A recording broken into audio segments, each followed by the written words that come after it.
दरम्यान नेत्यांनी या सगळ्या संदर्भात नेमकं काय म्हटलंय ग्राफिक्सच्या माध्यमातून नजर टाकूया। ओमराजे निंबाळकर असं म्हणाले की मी 2 टर्मचा खासदार आहे, दोन्ही टर्ममध्ये हीच चर्चा सुरू आहे। चुकीच्या बातमीवर स्पष्टीकरण देणार नाही। अशी कोणती बैठक झाल्याची मला माहिती नाही, बैठक झाली असेल तर त्याचे फोटो द्या।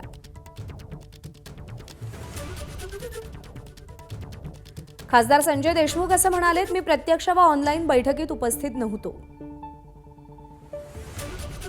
या बैठकीचं मला ना निमंत्रण होतं ना मला कोणी बोलावलं होतं, त्यामुळे या बैठकीला जाण्याचा प्रश्नच नाही आणि मी गेलोही नाही।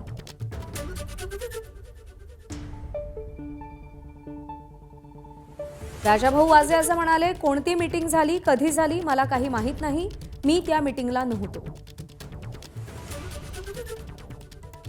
मी आहे तिथेच आहे, मी कुठेही जाणार नाही।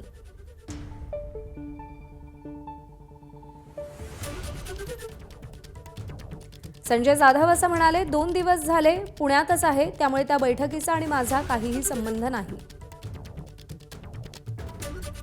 मी कोणत्याही बैठकीला गेलो नाही, ना कुणाशी माझा संपर्क झालाय। माझं काम सुरू आहे आणि पक्षांतराचा सध्या तरी कोणताही विचार नाही, विषय नाही।